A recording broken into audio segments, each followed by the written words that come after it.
Olá, tudo bem com você? Começa agora mais uma Ação Parlamentar e hoje vamos falar sobre um projeto de lei para aumentar a segurança nas escolas do município. A ideia é instalar um sistema de reconhecimento facial nas unidades de ensino da cidade. E você sabia que existem diversas maneiras de acompanhar o trabalho realizado na Câmara? Nessa edição, vamos apresentar alternativas de como ficar por dentro de tudo o que acontece na casa.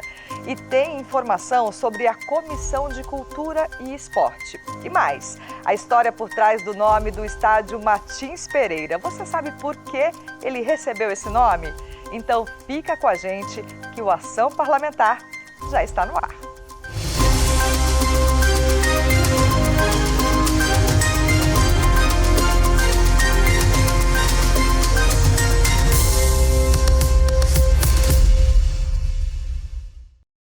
E a gente começa o programa de hoje falando sobre um projeto de lei que tramita na Câmara e pretende aumentar a segurança nas escolas da cidade.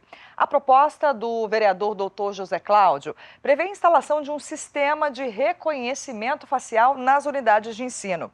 A ideia é usar a tecnologia para controlar o acesso em escolas particulares do município. Quem estuda à noite, muitas vezes, sofre com uma preocupação que não deveria fazer parte da vida acadêmica: a segurança. Na entrada, portão aberto e nada de restrições. O acesso livre às instituições de ensino preocupa os universitários. Aqui na minha universidade a gente não tem catraca, qualquer pessoa entra, então acredito que seria legal sim ter algum tipo de meio de segurança para que a gente pudesse ficar mais segura. A gente já tem os guardas aqui na porta que acabam conhecendo todos os alunos, mas é claro que eles também não têm essa capacidade que uma máquina teria de identificar cada um dos alunos entrando. Olha, como vem acontecido vários atentados em escolas, essa parte da segurança é muito importante, principalmente para os alunos, mas eu acho que também para os pais ficarem tranquilos, mesmo que na faculdade os pais ficam preocupados. Um projeto de lei em tramitação na Câmara pode mudar esse cenário. A ideia é tornar obrigatória a utilização de sistemas de reconhecimento facial em instituições privadas de ensino. O texto, de autoria do vereador Dr. José Cláudio, prevê o uso do dispositivo em locais como universidades, além de escolas técnicas, profissionalizantes e de ensino médio. E para levar mais segurança para a escola, nós tivemos aí no começo do ano, no final do ano passado, muitos acontecimentos de pessoas invadindo escola, atirando, matando aluno, matando professores, né? Mortes de jovens, mortes de professores em local de trabalho.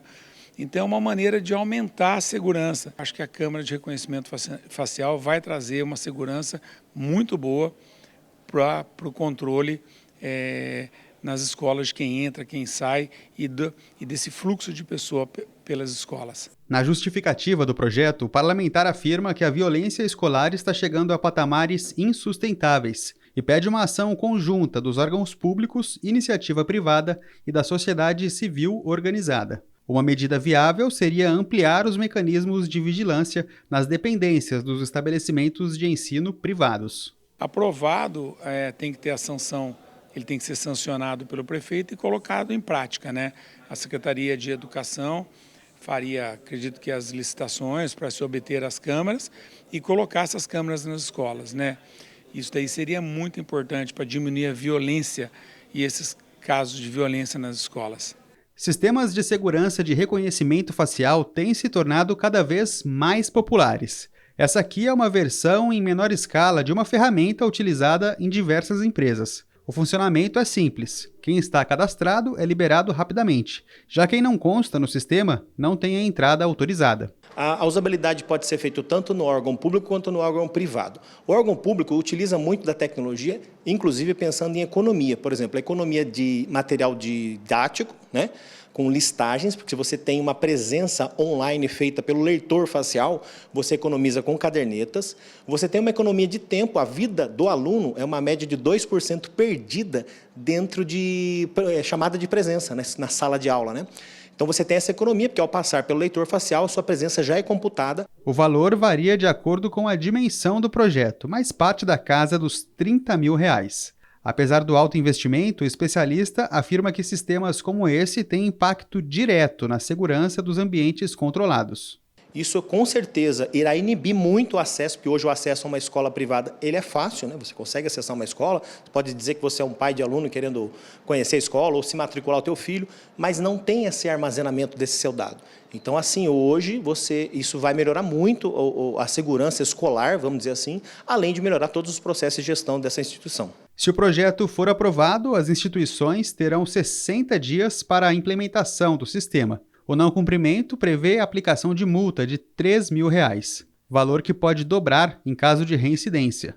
Ainda de acordo com o vereador, aliar a tecnologia à segurança pode trazer benefícios para toda a cidade. Devido aos últimos acontecimentos, né, na cidade de São Paulo, em Goiás, Minas Gerais, vimos vários casos aí de violência levando à morte. Então, acho muito importante a pessoa poder estudar, mas estudar com segurança e com alegria, né? Conhecida como a Casa do Povo, a Câmara Municipal está sempre aberta para a visitação. Além disso, a população tem acesso aos projetos de lei apresentados pelos vereadores e a todo o trabalho realizado na casa. Para isso, existem diversos canais e o repórter Marvin Pinho foi conferir como é possível ficar por dentro de tudo que acontece na Câmara e mostra agora para a gente. Portas sempre abertas à população. A proximidade entre a Câmara e os joseenses começa cedo. Essa turma da terceira série de uma escola pública chegou animada e cheia de curiosidades. 40 crianças prontas para praticar a cidadania pelo programa Visite a Câmara. Eu acho que vou conhecer muitos vereadores e eu vou amar ficar aqui. Eu acho que vai ter muita coisa legal e várias curiosidades sobre a Câmara. E você acha que dá para aprender bastante? Sim. Depois disso eu vou estudar muito sobre a Câmara. O passeio guiado começa pelas instalações da TV Câmara. No estúdio de Libras vem a primeira lição do dia, a inclusão. Boa tarde, tudo bem? Sim! Aqui é o nosso estúdio de Libras, aqui é onde a gente grava todos os programas da TV Câmara. A programação da emissora é 100% acessível às pessoas surdas. No fim, elas saem daqui com mais algumas palavras no vocabulário. Para mim, na minha opinião, como intérprete de Libras, é muito fundamental que as crianças já tenham contato com a língua de sinais já desde a primeira infância, né? Então, tendo essa oportunidade de mostrar um pouquinho do nosso trabalho, como que a Libras chega, como a acessibilidade chega para os surdos, né, através do nosso trabalho, e é maravilhoso. Depois, eles conhecem um pouco da rotina dos parlamentares, passando pelos gabinetes. Dessa vez, o vereador Rafael Pascucci recebeu as crianças. Todas as políticas públicas implementadas aqui é pensando no futuro da cidade. E quando a gente tem as crianças, né, comparecendo a esse prédio, conhecendo mais um pouco sobre o poder legislativo e o que o poder legislativo pode fazer para a vida dessas crianças e para o futuro da nossa cidade, é importantíssimo. Então, esse momento onde as crianças têm essa possibilidade, eu queria ter vindo quando era criança, numa visita à Câmara, descobrindo como funciona, descoberto, né, como funcionava, como as coisas acontecem aqui dentro. E essa é uma oportunidade única que eu tenho certeza que fica marcado para essas crianças para o resto da vida. E tem ainda uma aula sobre a atuação da Câmara. Um vídeo mostra aos pequenos visitantes a dimensão do poder legislativo e a importância dele para a cidade. Um aprendizado inesquecível para toda a turma. Sim, essa foi acho que foi o up dessa visita, foi essa situação de estar mais próximo disso, né? Eles não têm essa liberdade de entender que eles podem estar aqui, podem participar, não votam ainda, mas futuramente são futuros eleitores, né? Visitas como essa acontecem todas as semanas, sempre com horário marcado. São muito participativos e quando é adolescentes é mais ainda, né? Eles querem saber no geral o que é o papel mesmo do vereador, entendeu? As crianças ainda têm umas perguntas, que time que você torce? No primeiro semestre foram quase 500 e agora nas 2 primeiras semanas de agosto, quando retornaram às aulas, já recebemos quase 200 alunos. Então a minha expectativa é de mais de 1.000 alunos esse ano. Gostou? Então anota aí o e-mail para contato. Visite a Câmara, câmarasjc.sp.gov.br. E é claro que a cidadania não se restringe somente às crianças. Aqui na galeria do plenário, por exemplo, a população pode acompanhar as sessões da Câmara presencialmente. E além de entender e conhecer os assuntos e projetos a serem debatidos, há uma outra forma de participar, viu? É bem ali, naquela tribuna, a mesma utilizada pelos parlamentares, onde a população, mais uma vez, ganha voz.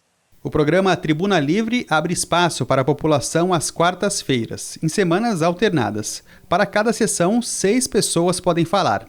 As inscrições devem ser feitas na diretoria de expediente da Câmara. São 5 minutos para serem usados com críticas, sugestões e questionamentos que contribuam para a democracia. Olha, a Tribuna Livre hoje ela representa o espaço mais democrático, né, que a Câmara pode oferecer, que é receber o munícipe para diretamente ele expor ali as suas demandas, suas ideias, sugestões, críticas, né, e para que a gente, como legislador, possa também estar ouvindo, né, e representando ali nesse momento, levando ao conhecimento do Poder Executivo. E a transparência também é uma marca da Câmara. Por isso, todos podem ter acesso a qualquer informação sobre as atividades realizadas aqui. O pedido deve ser feito ao SIC, o Serviço de Informação ao Cidadão. É possível tirar dúvidas sobre projetos de lei, licitações e contratos. Podem fazer a informação pelo site da Câmara, solicitar não só apenas informação, mas sugestões, reclamações, denúncias, tá? Elogios. Isso é tudo feito no site da Câmara. E quando é feita alguma solicitação de informação, é feita uma triagem e essa solicitação chega aqui no SIC. E nós temos aqui 20 dias, né, pela lei para responder, excepcionalmente prorrogação de mais 10 dias. Quem preferir pode fazer o pedido pelo nosso site. É só acessar a aba Fale Conosco e preencher o formulário. A informação solicitada deve ser colocada no campo Mensagem. E com o tempo vão aparecendo novas formas de ser participativo. O aparelho celular, por exemplo, é uma ferramenta que aproxima população e Câmara. Mas tem um método muito mais antigo e tradicional justamente do que esses aparelhos, que é justamente a visita ao gabinete. São 21 escritórios assim. As equipes trabalham no atendimento à comunidade. Os contatos dos gabinetes também estão disponíveis no site. É só clicar na aba Vereadores.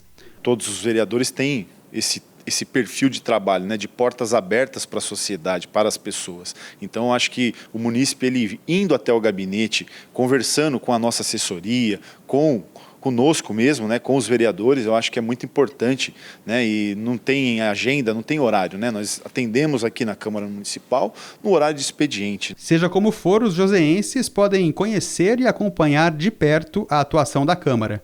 Participar dos debates do Legislativo é também um ato de cidadania. É importante que o munícipe ele venha, traga ali as suas ideias, os debates, né, ideias de projetos, porque o munícipe ele pode também estar apresentando projetos de lei para que a gente possa representar eles também aqui na cidade. Nós somos os representantes do povo, né? A gente faz agora um rápido intervalo e na volta vamos mostrar o trabalho da Comissão de Cultura e Esporte aqui da Câmara. É já já.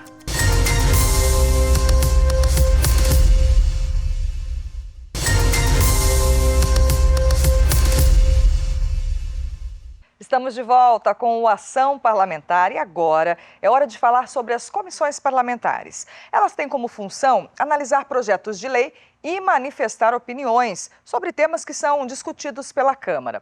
Os vereadores integrantes de uma comissão podem, por exemplo, emitir relatórios técnicos. Essas comissões podem ser permanentes ou temporárias. Em São José dos Campos, existem 8 comissões. Uma delas é a de Cultura e Esporte.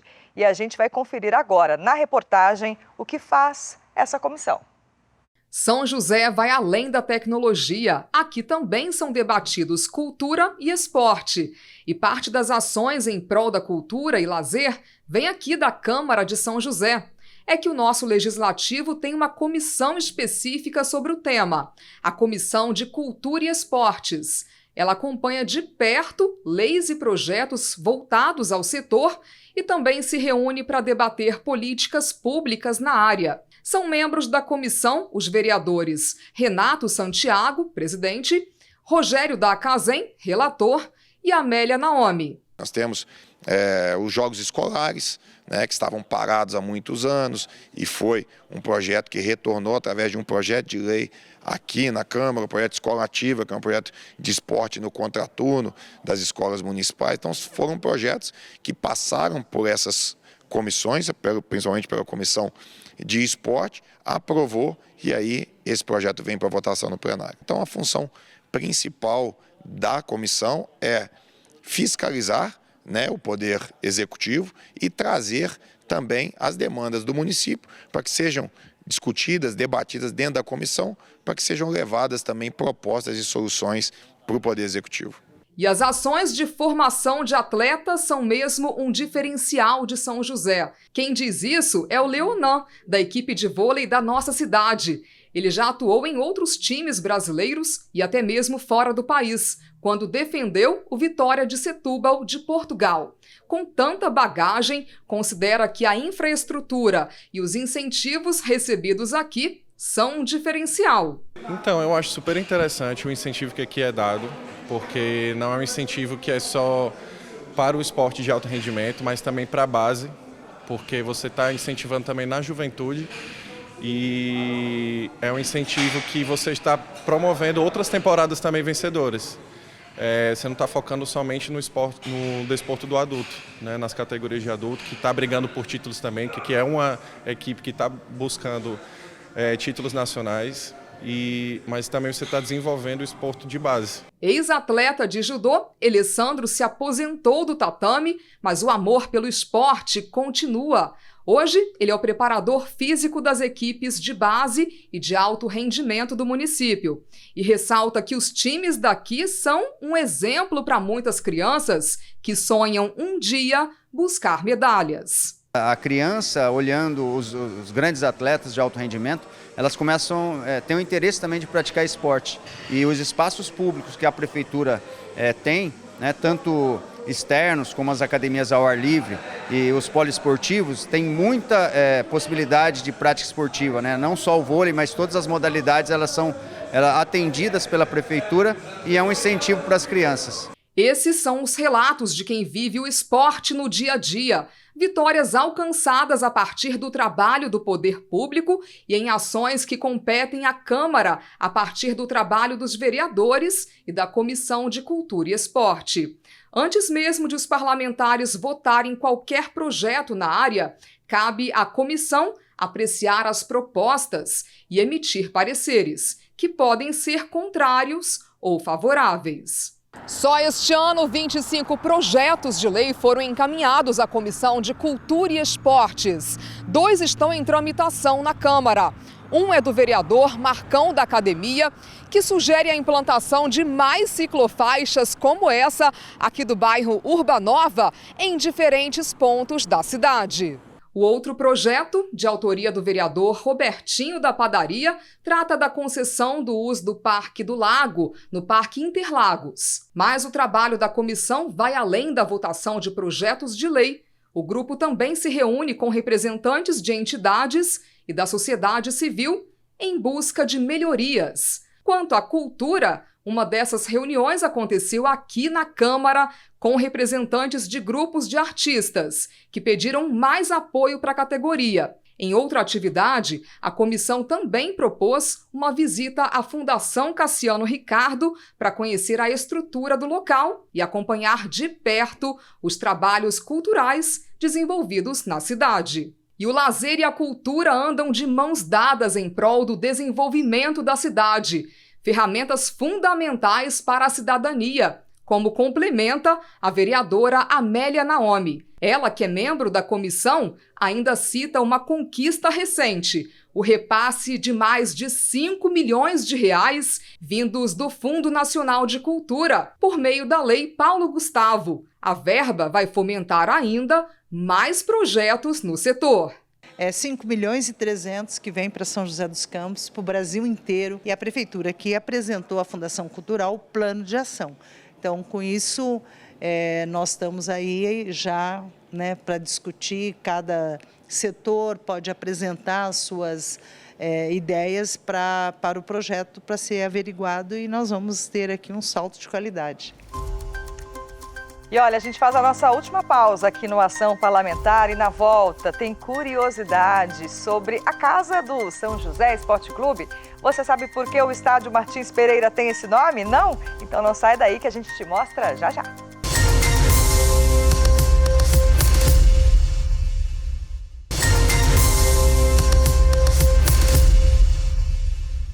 De volta com o Ação Parlamentar e você sabe, né? A gente dedica esse último bloco do programa para apresentar curiosidades sobre personagens ilustres do nosso município que fazem parte da história da cidade. E eu aposto que você já foi, ou ao menos já passou em frente ao estádio Martins Pereira, a casa do São José Esporte Clube. Agora, você sabe por que o estádio tem esse nome? Não? Então vamos conferir agora na reportagem. Quantas histórias podem ser contadas em um estádio de futebol? Desde o grito de gol ao abraço em um desconhecido na hora da comemoração. Muitas dessas experiências tiveram como palco Martins Pereira. Inaugurado em 1970, o local se tornou, para algumas pessoas, até mesmo a segunda casa. Tem muito mais história aqui no Martins Pereira do que qualquer outro local dentro da cidade, cara. Eu conheci, a primeira vez que eu saí com hoje a minha esposa foi aqui, a gente se encontrou aqui. Conheci vários amigos aqui, fiz amigos que hoje são meus companheiros de trabalho. Conheci pessoas que eu idolatrava na época do rádio, hoje divido cabinos com ele, então tem muita história dentro desse Martins Pereira. E queria assistir jogo de futebol, né? Sempre acompanhei a modalidade e vinha com meus amigos de ônibus, a gente vinha lá da Zona Sul.